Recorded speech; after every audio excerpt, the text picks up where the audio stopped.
സ്വാതന്ത്ര്യത്തിനായിട്ട് ക്രിസ്തു നമ്മെ സ്വതന്ത്രരാക്കി. ആകയാൽ അതിൽ ഉറച്ചു നിൽപ്പീൻ. അടിമനുഖത്തിൽ പിന്നെയും കുടുങ്ങിപ്പോകരുത് എന്ന ഗലാത്യ ലേഖനം 5-ാം അധ്യായം 1-ാം തിരുവചനം സാത്താൻ്റെ ആധിപത്യത്തിൽ നിന്നും പാപത്തിൻ്റെ അടിമത്തത്തിൽ നിന്നുള്ള സ്വാതന്ത്ര്യത്തെക്കുറിച്ചാണ് ഇവിടെ പ്രതിപാദിക്കുന്നത്. മിസ്റ്റർ ലൂക്കോസ് 4-ന്റെ 5 മുതൽ 7 വരെയുള്ള തിരുവചനങ്ങൾ ഇതിലേക്ക് വെളിച്ചം വീശുന്നു. തൃത്വത്തിലൊരുവനായ, പ്രപഞ്ചത്തിൻ്റെ സൃഷ്ടിതാവായ, വചനമാം ദൈവമായ യേശുവിനെ പിശാച് പരീക്ഷിച്ചുകൊണ്ട് ലോകത്തിലെ സകല രാജ്യങ്ങളെയും ക്ഷണനേരത്തിൽ കാണിക്കുന്നു. ഈ ലോകത്തിൻ്റെ അധിപതി താനാണെന്നും ഈ അധികാരമൊക്കെയും അതിൻ്റെ മഹത്വവും തങ്കലേൽപ്പിച്ചിരിക്കുന്നു. തനിക്ക് മനസ്സുള്ളവൻ അത് കൊടുക്കുന്നു. തന്നെ നമസ്കരിച്ചാൽ അതെല്ലാം നിൻ്റേതാകുമെന്ന് യേശുവിനോട് പറയുന്നു.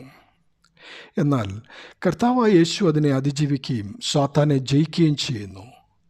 അതിന് കഴിവില്ലാത്ത സാത്താൻ്റെ അടിമത്തത്തിൽ കഴിയുന്ന ദൈവസ്വരൂപത്തിലും സാദൃശ്യത്തിലും സൃഷ്ടിക്കപ്പെട്ട ആദാമ്യ സന്തതിയെയും ശത്രുവാകുന്ന സാത്താൻ്റെ അടിമത്തത്തിൽ നിന്നും വിമോചിപ്പിക്കുവാനാണ് ക്രിസ്തു ഭൂമിയിൽ വന്ന് ബലിയായിത്തീർന്നത്.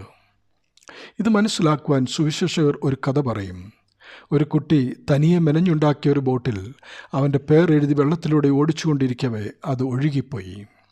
നഷ്ടപ്പെട്ടു പോയ ആ ബോട്ടിന് പകരം മറ്റൊരെണ്ണം വാങ്ങുവാനായി അവനെ കൂട്ടി അവൻ്റെ പിതാവ് കടയിലേക്ക് പോകുന്നു.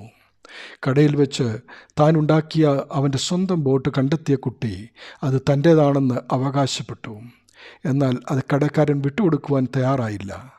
അത് തൻ്റേതാണെന്നും വില തന്നാൽ തരാമെന്നും കടക്കാരൻ പറഞ്ഞതനുസരിച്ച് അവർ നഷ്ടപ്പെട്ടു പോയ അവൻ്റെ സ്വന്തം ബോട്ട് കടക്കാരിൽ നിന്നും വില കൊടുത്ത് വീണ്ടും വാങ്ങുകയാണ്. ഇങ്ങനെയാണ് സ്വന്തമായിരുന്ന നമ്മെ ക്രിസ്തു ജീവൻ മറുവിലയായി കൊടുത്ത് ഈ ലോകത്തിൻ്റെ അധിപതിയായ സാത്താനിൽ നിന്നും വീണ്ടും വിലയ്ക്ക് വാങ്ങിയത്. അങ്ങനെ ക്രിസ്തു നമ്മെ പാപത്തിൻ്റെ അടിമത്തത്തിൽ നിന്നും സാത്താൻ്റെ അധികാരത്തിൽ നിന്നും ആധിപത്യത്തിൽ നിന്നും സ്വതന്ത്രരാക്കി. ദൈവനാമം മഹത്വപ്പെടട്ടെ. ആമേൻ.